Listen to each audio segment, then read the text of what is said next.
أعوذ بالله من الشيطان الرجيم. بسم الله الرحمن الرحيم.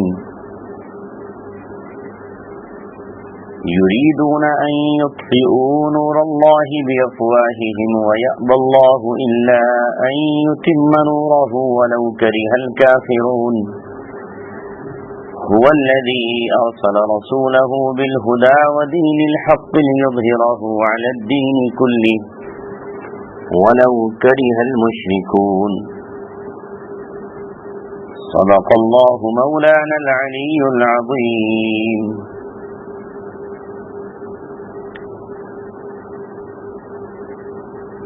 اللہ تبارک و تعالی نے ان دو آیتوں میں ایک تو کفار و مشرکین کی اسلام کے خلاف سازشیں اور ان کی جد و جہد اور کوششوں کا تذکرہ کیا، اور دوسرے اللہ تبارک و تعالی نے یہ بات واضح فرمائی کہ رسول اللہ صلی اللہ علیہ وسلم کے بھیجنے کا اور آپ کی بعثت کا اصل مقصد کیا ہے۔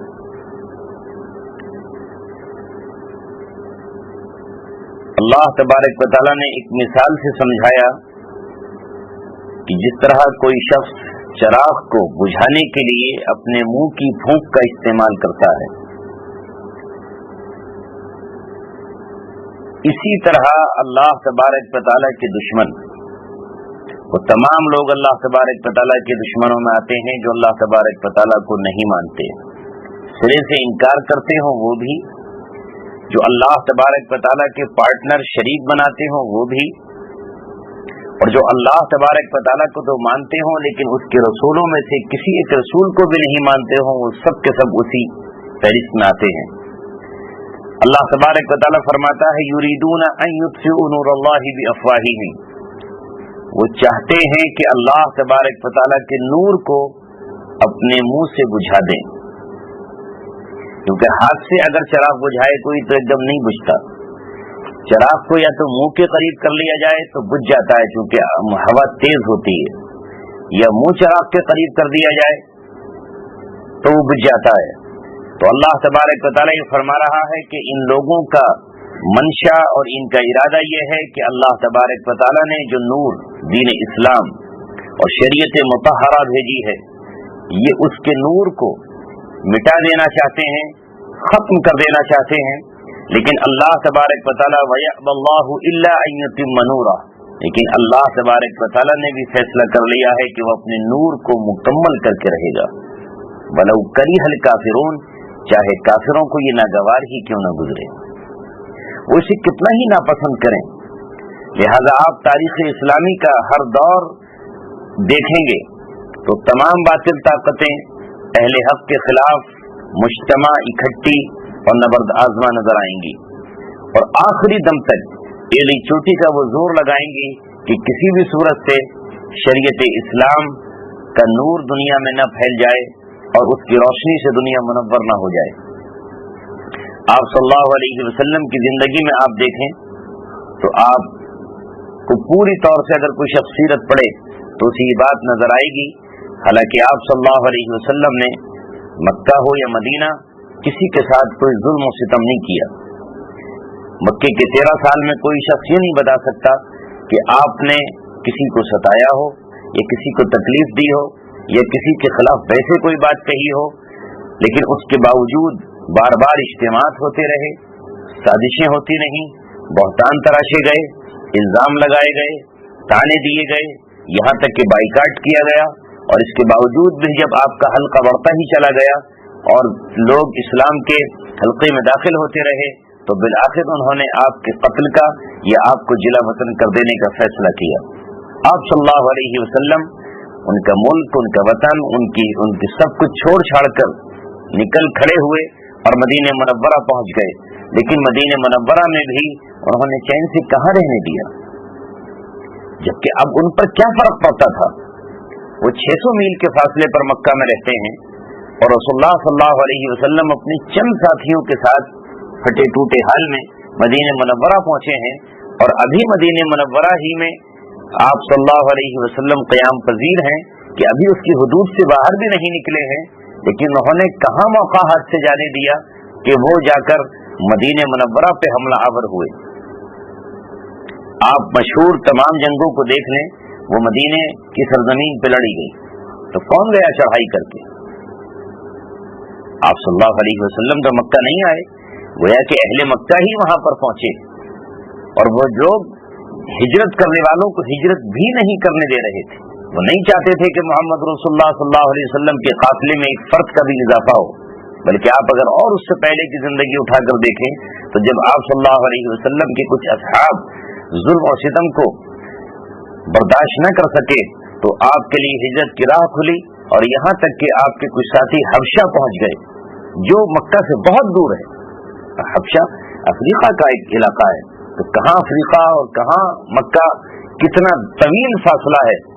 لیکن آپ کو معلوم ہے سیرت کی کتابوں میں ایک بات لکھی ہوئی ہے کہ اہل مکہ نے ابو سفیان کے ساتھ ایک پورا وفد بھیجا اور بادشاہ نجاشی کو ورغلانے کے لیے اور انہیں واپس لانے کے لیے اس نے پورا دباؤ ڈالا. تو وہ یہ بھی نہیں چاہتے تھے کہ محمد رسول اللہ صلی اللہ علیہ وسلم کے ساتھی کسی اور زمین پر اکٹھے ہوں اور مجتمع ہو کر کے وہاں اللہ تبارک و تعالیٰ کی شریعت کی بات کریں یا اللہ تبارک و تعالیٰ کے احکام کی بات کریں. وہ وہاں سے واپس لانے کے لیے گئے. وہ تو یہ ہوا کہ بادشاہ نجاشی کی سمجھ میں بات آ گئی اور اس نے منع کر دیا کہ میں ان لوگوں کو ہرگز تمہارے سپرد نہیں کر سکتا، یہ میری سرزمین پر آئے ہیں، میں انہیں پناہ دوں گا اور پوری طرح اپنے انتظام میں ان کو رکھوں گا.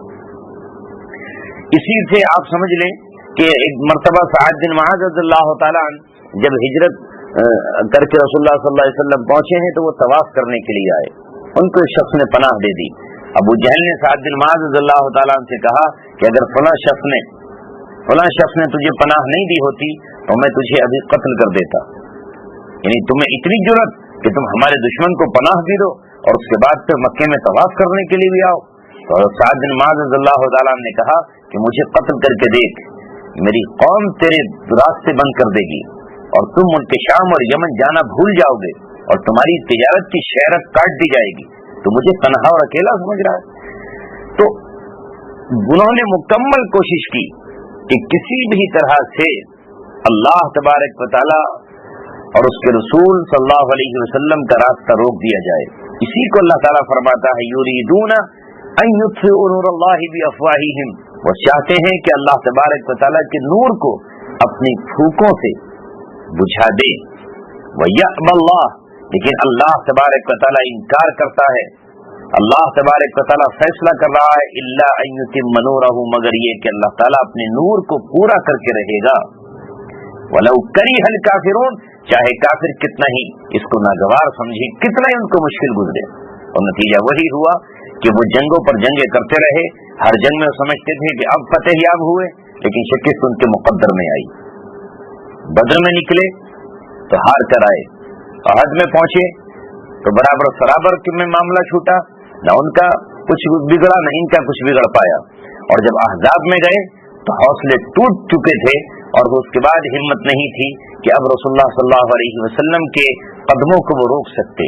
لہذا احزاب غزوہ خندق میں جب یہ اپنے خیمے اٹھا کر وہاں سے بھاگے اور اپنے گھوڑوں کو لے کر جب تتر بتر ہوئے تو اللہ کے رسول صلی اللہ علیہ وسلم نے کھڑے ہو کر اعلان کیا الا نغزوہم ولا یغزوننا. آخری زور تھا یہ کفر کا، آخری ان کی جنگ تھی. اب حوصلے ٹوٹ چکے ہیں، اب یہ ہم پر چڑھ کے نہیں آئیں گے، اب انشاءاللہ ہم آگے بڑھیں گے. تو اللہ تبارک و تعالیٰ نے جو وعدہ کیا وہ پورا ہوا، اور آپ صلی اللہ علیہ وسلم کی حیات طیبہ ہی میں اور آپ کی زندگی مبارک ہی میں پورا جزیرہ عرب فتح ہو گیا اور اسلام کی کرن، اسلام کا نور جزیرہ عرب کے ذرے ذرے میں پھیل گیا. اور اس کے بعد دور صدیقی اور دور فاروقی اور دور عثمانی اور بعد کے تمام ادوار میں اسلام آگے بڑھتا ہی چلا گیا. حضرت عمر رضی اللہ تعالیٰ عنہ کے دور میں تو فتوحات کا یہ عالم تھا کہ ایک طرف اسلامی سپاہ ایران کی سپر پاور طاقت کو کچل رہی تھی اور دوسری طرف روم کے قیصر اور روم کے علاقے ان سے چھینے جا رہے تھے.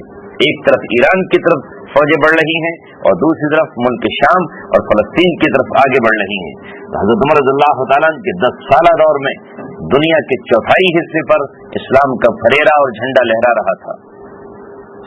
یہ آیت نہ صرف یہ کہ اس وقت ہی کے لیے ہے بلکہ اللہ تبارک و تعالیٰ نے قیامت تک کے لیے کہا ہے. اور قرب قیامت کے نزدیک وہ دن آنے والا ہے کہ جو اللہ کے رسول صلی اللہ علیہ وسلم نے فرمایا ہے کہ وہ دن آئے گا کہ اسلام ہر کچے مکان تک اور ہر پکے مکان تک پہنچ جائے گا، چاہے وہ مٹی کا بنا ہوا مکان ہو یا وہ کھال کا بنا ہوا خیمہ ہی کیوں نہ ہو، اسلام وہاں تک پہنچے گا بذل ذلیل او بعز عزیز، چاہے جو اس کا منکر ہو اسے ذلیل کر کے اسے اسلام کے تابع کیا جائے، اور یا جو مسلمان رہتا ہے اسے عزت سے سرفراز کر کے کیا جائے۔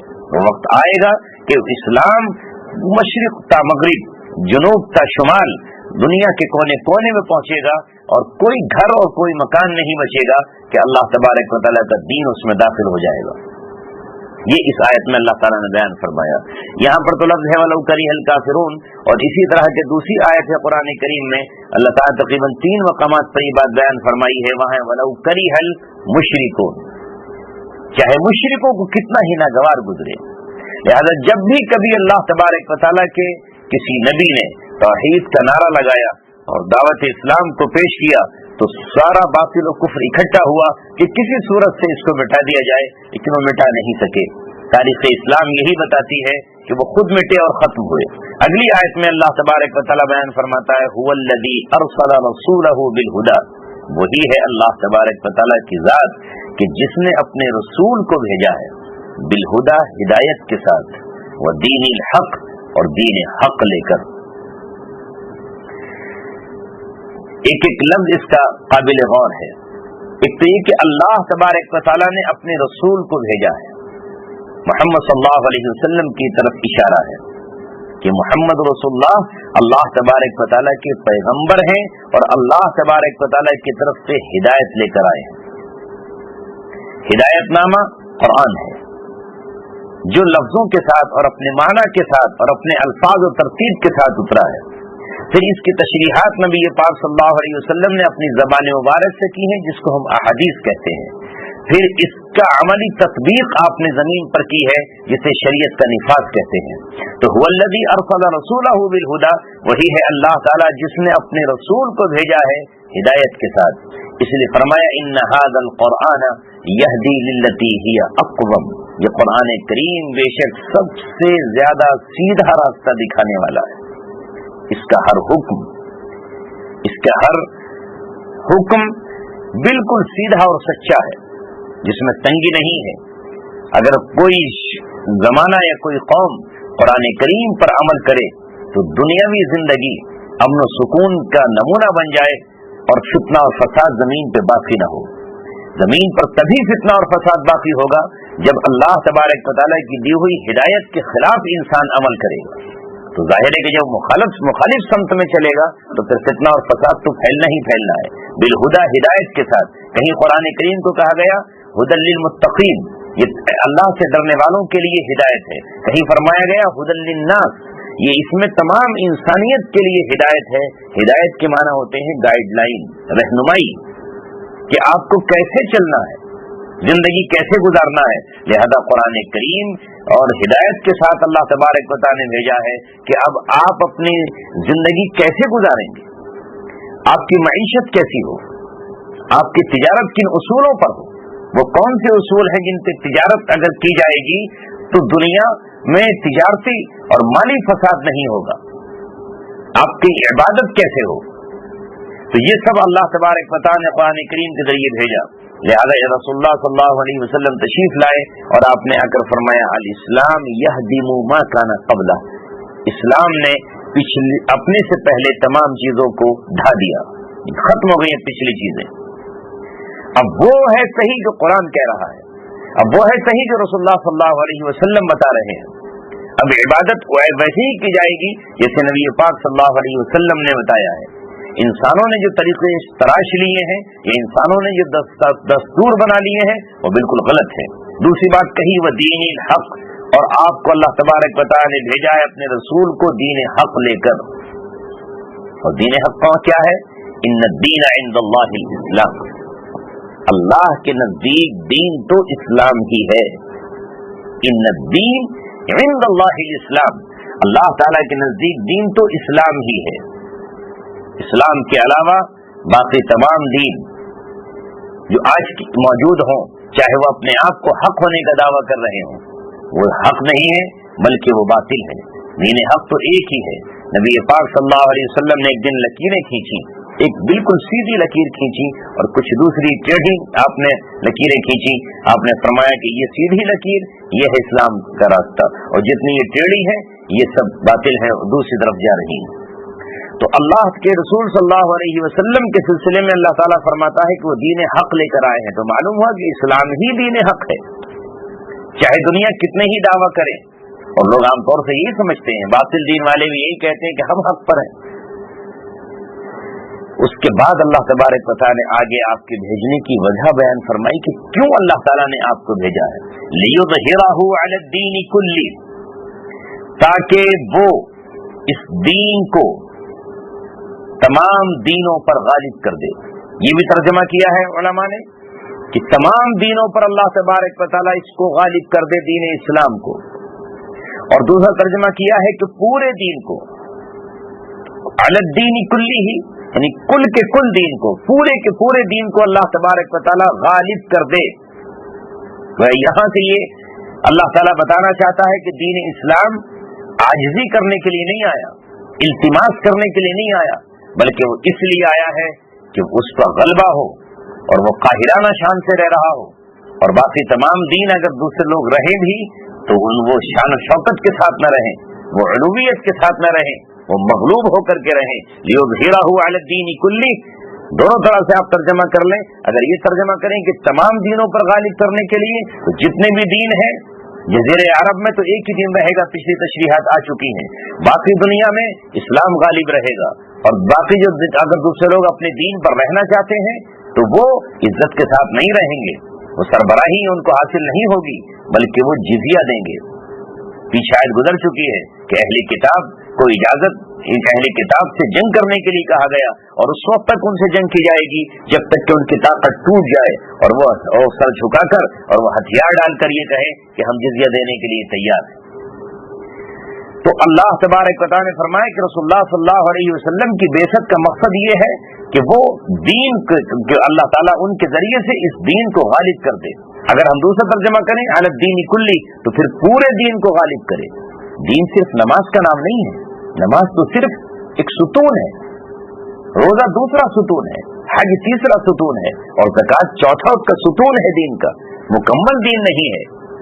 مکمل دین تو زندگی کے ہر شعبے میں، زندگی کے ہر شعبے میں عمل اسلام کے مطابق کیا جائے، یہ دین ہے. جرائم کو کیسے کنٹرول کیا جائے اور اس کی کیا سزائیں ہوں اور اس سے روکنے کے کیا انتظامات ہوں، اس کے لیے بھی اللہ تبارک و تعالیٰ نے لفظ دین استعمال کیا ہے. اللہ تعالیٰ نے اس کو بھی دین کہا ہے. یعنی جہاں زناکار کو سزا دینے کی بات آئی ہے، الزانیۃ والزانی فاجلدوا کل واحد منہما مئۃ جلدہ ولا تأخذکم بہما رأفۃ فی دین اللہ، یعنی جب تم یہ حد لگا رہے ہو، کسی زناکار پر 100 کوڑے لگ رہے ہوں اور وہ عورت تڑپ رہی ہو، ظاہر ہے کہ جب 100 کوڑے لگیں گے تو ایک کوڑے میں کیا حال ہوگا کمر کا. اب کہا تو ایک ایک کے بعد دوسرا، تو وہاں اللہ تعالیٰ فرماتا ہے کہ یہاں تمہیں شفقت اور محبت دامنگیر نہ ہو جائے فی دین اللہ، اللہ تبارک و تعالیٰ کے دین کے سلسلے میں. جس طرح جب اذان پکار دی جائے اور نماز مغرب کا وقت ہو جائے تو اس وقت نماز پڑھنا دین ہے، اور جب کسی شخص پر سال پورا ہو جائے اور وہ صاحب نصاب ہو جائے، جو شریعت نے ایک مالدار کا نصاب بنایا ہے، تو اس پر زکوٰۃ ادا کرنا یہ دین ہے. جب کسی شخص پر صحت بھی ہو اور اس کے پاس مال بھی ہو اور آنے جانے کے راستے بھی پر خطر نہ ہو، تو اب اس پر حج فرض ہو جاتا ہے، لہذا اب حج کا ادا کرنا دین ہے. تو اسی طرح اللہ تبارک و تعالیٰ فرما رہا ہے کہ ان 2 شخصوں نے جو زنا کا ارتکاب کیا ہے، اللہ تبارک و تعالیٰ نے جب اس کو حرام قرار دیا اور قرآن نے کہا ولا تقربوا الزنا، زنا کے قریب بھی مت جاؤ، تو یہ قریب نہیں بلکہ یہ مرتکب ہو چکے ہیں. تو اب اسلامی عدالت اور قاضی شہر یا امیر المؤمنین اور اس دور میں صحابہ کرام اور خود محمد رسول اللہ صلی اللہ علیہ وسلم کی ذات اب یہ نہ کہے کہ صاحب یہ تو عورت ذات ہے، اس پر تھوڑا سا نرمی کر کے چھوڑ دی جائے اور مرد کو سزا دے دی جائے. ولا تأخذکم بہما رأفۃ فی دین اللہ، اس کو بھی اللہ تبارک و تعالی نے دین کہا. تو پورا کا پورا دین غالب ہو جائے. ایسا نہیں کہ ایک شعبے مسجد میں تو دیندار ہو اور باہر نکلے تو سب کچھ جائز ہو، تجارت دنیاوی اصولوں پر چل رہی ہو، اس میں کوئی فرق نہ ہو، چاہے تو کوئی سٹا بازاری کرے، کون پوچھنے والا ہے کہ نہیں تو سب صحیح ہے، اور چاہے سودی لین دین ہو رہا ہو، اور چاہے وہ دنیا بینکنگ نظام پر چل رہی ہو، تو یہ نہیں کہ دین خالی بس مسجدوں میں سجدہ کر لینا اور اللہ تبارک و تعالیٰ کو ادا کر لینا یہ دین ہے۔ لیظہرہ علی الدین کلی، دین کلی ہی کا مطلب یہ ہے کہ پورا کا پورا دین غالب ہو۔ یہ بات پہلے گزر چکی ہے کہ اسلام میں یہ بھی نہیں چلے گا کہ صاحب اس دین پہ تھوڑا سا عمل کر لیں اور کچھ اس پر بھی عمل کر لیں۔ عبداللہ بن سلام رضی اللہ تعالیٰ یہودی ہیں اور بہت بڑے یہودیوں کے عالم ہیں، ان کے بہت بڑے عالم ہیں، انہوں نے اسلام قبول کر لیا۔ ان کے اپنے یہاں اونٹ کا گوشت حرام تھا۔ ظاہر ہے کہ جب انسان دین الہی سے ہٹتا ہے تو وہ کسی بھی چیز کو اپنا غلط اور صحیح قرار دے لیتا ہے کہ صاحب وہ اپنے خود طور پر انہوں نے سوچ لیا کہ اونٹ کا گوشت حرام ہے، لہذا انہوں نے اسلام میں داخل ہونے کے بعد اپنے دل میں یہ بات سوچی کہ اسلام میں تو اونٹ کا گوشت کھانا ضروری تو ہے نہیں، جائز ہی ہے، کھا سکتے ہیں، ایسا تو ہے نہیں کہ نہیں، کھانا ہر حال میں ضروری ہے۔ تو انہوں نے اپنے دل میں یہ بات طے کی کہ میں اسلام پر بھی رہوں گا، اور اس زمانے میں چونکہ جب وہ یہودی تھے تو اونٹ سے نفرت کرتے تھے، جیسے آج کوئی قوم کسی بعض جانور کو اپنا معبود بنا لے اور اسے متبرک سمجھتی ہو تو وہ ظاہر ہے کہ اس کے ذبح کو بھی غلط سمجھے گی، اس کے گوشت سے بھی اس کو نفرت ہوگی، تو وہ یہی سمجھتے رہے، دل میں سوچا کہ بھئی یہاں اونٹ کا گوشت استعمال نہیں کروں گا، اسلام پر بھی عمل رہے گا اور کوئی پریشانی بھی نہیں۔ یہ صرف ان کا اپنا ارادہ اور اپنی نیت تھی۔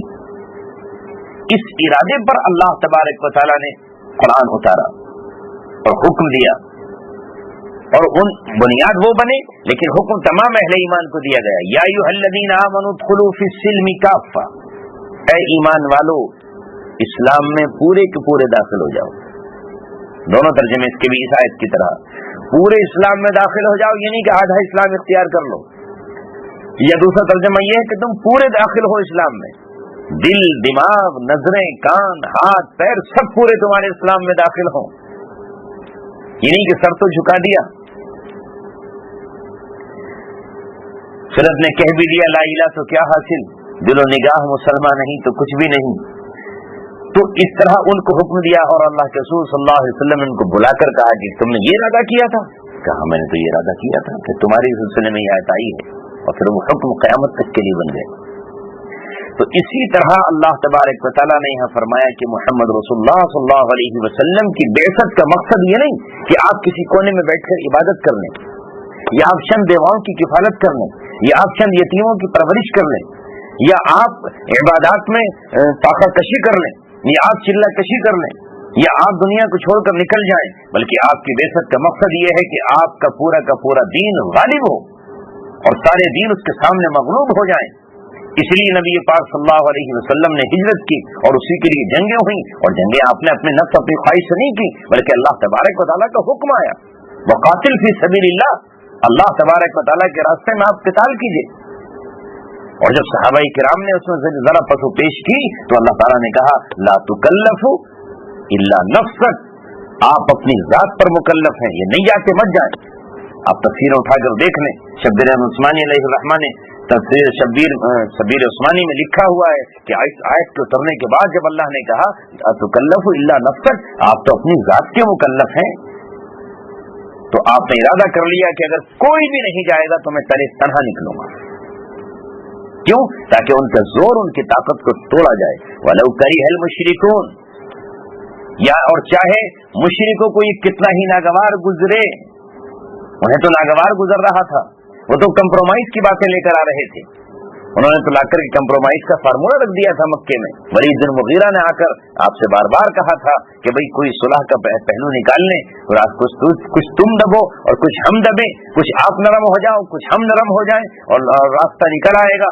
اسی پر اللہ تبارک و تعالیٰ نے نبی پاک صلی اللہ علیہ وسلم سے کہا کہہ دو ان سے یا ایھا الکافرون لا اعبد ما تعبدون، سن لو اے کافروں، میں جس کی بات کرتا ہوں اس کی تم عبادت نہیں کرتے، ولا انتم عابدون ما اعبد، اور میں اور تم عبادت نہیں کرنے والے ہو اس کی جس کی میں عبادت کرتا ہوں. ولا انا عابد ما عبدتم، اور میں عبادت نہیں آج کر رہا ہوں، کل نہیں کروں گا ہی نہیں. یہ جملہ اسمیہ کہلاتا ہے عربی زبان میں، جس میں کنٹینیو پایا جاتا ہے، استمرار پایا جاتا ہے. آج ہی نہیں، کبھی بھی، کسی حال میں بھی میں نہیں عبادت کرنے والا ہوں جن کی تم نے عبادت کی ہے.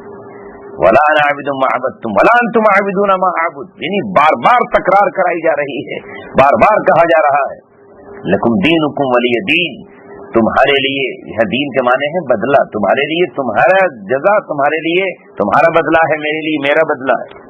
تمہارا ہمارا کوئی نہیں ہو سکتا سمجھوتا. اسی طرح اللہ تبارک و تعالیٰ نے ہدایات دی.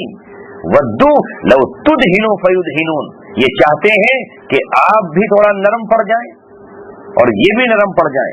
نہیں، فلا تطیع المکذبین، آپ جھوٹوں کی اطاعت ہرگز نہیں کریں گے. اور پھر ولید بن مغیرہ جو فارمولہ لے کر آیا تھا، اس پر اللہ تبارک و تعالیٰ کہ ایسا جلال اترا کہ اللہ تعالیٰ اس کا عیب بیان کرتا چلا گیا. کتنے ولا تطیع کل حلاف مہین، یہ کمینہ مہین اہانت سے بنا ہے. مہین یہ کمینہ قسمیں کھانے والا، آپ اس کی اطاعت کریں گے. ولا تطیع کل حلاف مہین، یہ قسمیں کھاتا ہوا آتا ہے. حماز مشاء بنمیم، چغلخور. اور یہاں تک اللہ تبارک و تعالیٰ نے کہہ دیا بعد ذالک الزنیم، یہ حرام زیادہ، اس کا تو ثابت النسب بھی نہیں ہے. یہ آپ سے آ کے یہ کہتا ہے کہ آپ کچھ ہماری بات مان لیں اور ہم کچھ آپ کی بات مان لیتے ہیں. اتنا سخت اللہ تبارک و تعالیٰ نے لہجہ اختیار کیا اور صاف طور پر کہہ دیا اللہ تعالیٰ نے انا نحن نزلنا علیک القرآن تنزیلا، ہم نے آپ پر قرآن نازل کر دیا ہے. فلا تطیع منہم عاصما او کفورا، تو آپ ان میں سے کسی گناہگار اور کسی کافر کی اطاعت آپ نہیں کریں گے. ہم نے آپ کو بنایا ہے، دنیا آپ کی اطاعت کرے گی. آپ رہنما ہیں، آپ رہبر ہیں، آپ کے پیچھے دنیا چلے گی. یہی وجہ تھی کہ ایک دن حضرت عمر رضی اللہ تعالیٰ تورات کا کہیں سے نسخہ ان کو ملا اور تورات پڑھنے لگے، تورات کی آیات پڑھنے لگے. آپ صلی اللہ علیہ وسلم سر جھکائے ہوئے ہیں، لیکن صحابہ نے دیکھا تو نبی پاک صلی اللہ علیہ وسلم کا چہرہ انور غصے سے تمتما اٹھا. اور جب آپ غصہ ہوتے تھے تو ایسا لگتا تھا جیسے آپ کے چہرے پر کسی نے انگور، وہ اس کے انار کے دانے چھڑک دی ہوں، سرخ ہو جاتا تھا آپ کا چہرہ بالکل ایک دم. دوسرے صحابی نے حضرت رضی اللہ تعالیٰ عنہ کو اشارہ کرے کہا کہ کیا غضب کیے چلے جا رہے ہو، رسول اللہ صلی اللہ علیہ وسلم کے چہرے کو نہیں دیکھتے؟ جو حضرت عمر رضی اللہ تعالیٰ نے دیکھا تو آپ کا چہرہ غصے میں تھا. اس وقت رسول اللہ صلی اللہ علیہ وسلم فرمایا لو کان موسیٰ حیا، سنو اگر آج موسیٰ علیہ السلام بھی زندہ ہوتے تو ان کے لیے بھی گنجائش نہیں تھی سوائے اس کے کہ وہ میری اتباع کرتے. یعنی جن پر تورات اتری ہے وہ بھی اگر آج موجود ہوتے تو اللہ تبارک و تعالیٰ ان کو بھی یہ حکم ہوتا ہے کہ وہ میری اتباع کریں. اور یہی وجہ ہے کہ حضرت عیسیٰ علیہ السلام جب قیامت کے نزدیک تشریف لائیں گے تو اپنی شریعت لے کر نہیں، انجیل کی آیات وہ نہیں پڑھیں گے، بلکہ ان کے سامنے قرآن اور رسول اللہ صلی اللہ علیہ وسلم کی شریعت مطہرہ ہوگی اور اسی کے مطابق وہ عمل کریں گے. تو اللہ تبارک و تعالیٰ نے رسول اللہ صلی اللہ علیہ وسلم کو دین حق لے کر بھیجا. اور دین حق اس لیے نہیں کہ دین حق مغلوبیت کی حالت میں دنیا میں زندگی گزارے، بلکہ اس طرح رہے کہ وہ غالب ہو اور غلبے کے ساتھ دنیا میں رہے. باقی دنیا کی قوموں کو بھی جینے کا حق ہے، انہیں بھی رہنے کا حق ہے، لیکن وہ مزاحم نہ ہو، وہ ٹکرائے نہیں، بلکہ ہر طرف غلبہ اسلام کا ہو. اس آیت نے رسول اللہ صلی اللہ علیہ وسلم کی بعثت کے مقصد کو واضح کر دیا اور آپ صلی اللہ علیہ وسلم نے اسی کے تحت اپنی حیات طیبہ میں پورے ارض مقدس کو، جس کو جزیرۃ العرب کہا جاتا ہے، اسے فتح کیا اور دین کو وہاں غلبہ دلایا. ظاہر ہے کہ اللہ تعالیٰ کا یہ کہنا وَلَوْ كَرِهَ الْمُشْرِكُونَ، مشرک اسے برداشت نہیں کریں گے. وہ کیسے برداشت کر لیں گے کہ حکمرانی اسلام کی ہو، کنٹرول اسلام کا ہو، وہ اس کے زیر نگی ہو کر کے رہیں یا وہ اس کے تابع ہو کر رہیں. یہی وجہ ہے کہ دوسری آیت میں اللہ نے فرمایا وَلَا يَزَالُونَ يُقَاتِلُونَكُمْ حَتَّى يَرُدُّوكُمْ عَنْ دِينِكُمْ إِنِ اسْتَطَاعُوا، وہ مسلسل آپ سے جنگ کرتے رہیں گے. وَلَا يَزَالُونَ يُقَاتِلُونَكُمْ، برابر مسلسل وہ تم سے لڑائی کرتے رہیں گے. حَتَّى يَرُدُّوكُمْ عَنْ دِينِكُمْ، یہاں تک کہ وہ تمہیں تمہارے دین سے ہی پھیر دیں. وہ یہ چاہیں گے کہ تم ان کے دین پر آ جاؤ. وہ چاہتے ہیں کہ تم ان جیسے ہی ہو جاؤ. دوسرے مقام پر اللہ نے فرمایا وَلَن تَرْضَىٰ عَنْكَ الْيَهُودُ وَلَا النَّصَارَىٰ حَتَّىٰ تَتَّبِعَ مِلَّتَهُمْ. یہ یہودی اور عیسائی آپ سے ہرگز راضی نہیں ہوں گے. حَتَّىٰ تَتَّبِعَ مِلَّتَهُمْ، یہاں تک کہ آپ ان کی ملت اختیار کر لیں. یعنی وہ چاہیں گے کہ آپ ان کے دین پر آ جائیں، وہ چاہیں گے کہ ان کے اصولوں پر آپ چلیں، ان کی بات آپ مانیں، آپ کے فیصلے وہ کریں، آپ ان کے سامنے سر جھکا کر کھڑے ہوں. اللہ تبارک و تعالیٰ نے مقام پر فرمایا کہ آپ ان کی خواہشات کی اتباع نہ کریں. وَلَا تَتَّبِعْ أَهْوَاءَهُمْ مِن بَعْدِ مَا جَاءَكَ مِنَ الْعِلْمِ، جبکہ آپ کے پاس علم آ چکا ہے، قرآن آ چکا ہے. إِنَّكَ إِذًا لَّمِنَ الظَّالِمِينَ، اگر آپ نے ایسا کر لیا کہ اللہ کی کتاب آپ کے پاس آ چکی ہے اور پھر آپ ان کی خواہشات کے پیچھے چلیں گے تو پھر آپ ظالموں میں سے ہو جائیں. اور دوسری اسی طرح کے مضمون نے دوسری جگہ فرمایا کہ آپ ان کی خواہشات کے پیچھے نہ چلیں. اگر آپ نے ایسا کیا تو مَا مِنَ اللَّهِ مِن وَلِيٍّ وَلَا نَصِيرٍ، تو پھر اللہ تعالیٰ کی طرف سے آپ کا نہ کوئی مددگار ہوگا اور نہ اللہ تعالیٰ اور نہ کوئی اللہ کے سوا آپ کا کوئی سرپرست ہوگا. تو اللہ تبارک و تعالیٰ چاہتا ہے کہ آپ اللہ تبارک و تعالیٰ کی دی ہوئی کتاب کے مطابق چلیں، نہ یہ کہ وہ اپنی خواہشات پر چلانا چاہیں گے. کہیں فرمائے کہ وَلَا تَرْكَنُوا إِلَى الَّذِينَ ظَلَمُوا، آپ ظالموں کی طرف مائل نہ ہو جائیں. وہ چاہیں گے کہ آپ ان کی طرف تھوڑا سا مائل ہو اور کچھ جھک جائیں اور آپ اپنی کچھ چیزوں کو چھوڑ دیں. تو اس آیت میں اور یہ تقریباً سورہ فتح میں بھی اللہ نے آیت بیان فرمائی ہے. 3 مقام پر یہ آیت آئی ہے. هو الذی، بالکل یہی مضمون ہے. هو الذی ارسل رسولہ بالہدی ودین الحق لیظہرہ علی الدین کلہ ولو کرہ المشرکون، اور وہ ذات جس نے اپنے رسول کو ہدایت کے ساتھ بھیجا ہے. ہدایت صرف اور صرف قرآن اور حدیث اور سنت میں ہے، اس کے علاوہ باقی تمام گمراہی ہے. ودین الحق، دین حق صرف اور صرف اسلام ہے، اس کے علاوہ تمام دین باطل ہے، چاہے وہ اپنے حق ہونے کا دعویٰ کریں. لیظہرہ علی الدین کلہ، تاکہ اللہ تبارک و تعالیٰ آپ کے ذریعے، محمد رسول اللہ صلی اللہ علیہ وسلم کے ذریعے تمام دینوں پر دین اسلام کو غالب کر دے. ولو کرہ المشرکون، اور چاہے مشرکین کو کتنا ہی ناگوار گزرے. نتیجہ یہ ہوا کہ اللہ تبارک و تعالیٰ نے اس اپنے دین کو مکمل کیا. حضرت ابوبکر صدیق کا دور ہو، عمر ابن خطاب کا ہو، علی مرتضیٰ کا ہو، عثمان غنی کا ہو، خود رسول اللہ صلی اللہ علیہ وسلم کا دور ہو. اور میں نے ابھی عرض کیا کہ قیامت کے قریب انشاءاللہ پوری روئے زمین پر حضرت عیسیٰ علیہ السلام کی آمد کے بعد پوری روئے زمین پر اللہ تبارک و تعالیٰ کا دین غالب آئے گا اور باقی تمام دین ختم ہو جائیں گے. 20 کی آیت کا میں نے پچھلے ہفتوں میں ترجمہ کر دیا تھا، جس میں اس کے بعد پھر اگلی آیت اس کو چھوڑ دیتا ہوں. اس سے بعد اللہ تبارک و تعالیٰ نے ایک اور مضمون یہاں بیان فرمایا. انہوں نے چونکہ اس سے پہلے یہ بات آئی تھی، اس کا ایک بار ترجمہ دیکھ لیجئے. پہلے یہ آیت آئی تھی کہ لوگوں نے اپنے اتخذوا احبارہم و رہبانہم، احبار کہتے ہیں عالم کو، رہبان کہتے ہیں پیر کو، درویش کو، جنہیں کہتے ہیں صاحب یہ تو فقیر ہیں، ملنگ ہیں، قلندر ہیں. ان کو لوگوں نے رب بنا لیا اللہ تبارک و تعالیٰ کو چھوڑ کر، جس کی وضاحت آ چکی تھی کہ رب بنانے کا مطلب یہ ہرگز نہیں تھا کہ وہ ان کو سجدہ کرتے تھے یا ان پہ مالائیں چڑھاتے تھے یا ان کے نام کی نیاز کرتے تھے یا ان کو کے نام کی قربانیاں کرتے تھے، بلکہ انہیں رب بنانے کا مطلب یہ تھا کہ انہوں نے جس چیز کو حلال کر دیا انہوں نے حلال جان لیا، اور جس کو انہوں نے حرام کہہ دیا انہوں نے حرام اس کو مان لیا کہ ہاں صاحب یہ تو آ گیا ہے، فتویٰ آ گیا ہے، یا یہ بات آ گئی ہے، یہ فیصلہ آ گیا ہے، بس وہ جو کہہ رہے ہیں بالکل صحیح ہے. اللہ تبارک و تعالیٰ نے امام الناس سے یہ بات کہی کہ تم ان کے اس فیصلے کو یہ دیکھتے کہ وہ کتاب اللہ کے مطابق بھی ہے یا نہیں. تو اس لیے کہا کہ انہوں نے اپنے علماء اور درویشوں کو رب بنا لیا، یعنی انہوں نے حلال و حرام کے فیصلے کر دیے. اللہ تعالیٰ کی جو سزائیں تھی انہوں نے اسے نرم کر کے کچھ اور کر دیا. یہاں آگے مشرکین مکہ کی بات اللہ تبارک و تعالیٰ بیان کر رہا ہے کہ مشرکین نے بھی، اللہ نے تو بنائے 12 مہینے، اور ان 12 مہینوں میں 4 مہینے احترام والے مہینے بنائے، 3 مہینے لگاتار ہیں، ذی القعدہ، ذی الحجہ، محرم، اور 4تھا مہینہ حرمت والا رجب کا ہے.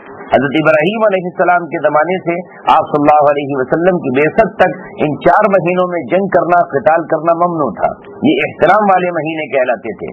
رجب کے مہینے میں عام طور سے عمرہ ہوتا تھا، اور ان مہینے یہ حج کے مہینے تھے، کیونکہ ذی الحجہ تو حج کا مہینہ ہے، ایک مہینہ اس سے پہلے کا حرمت والا اور ایک مہینہ محرم کا اس کے بعد والا حرمت والا مہینہ.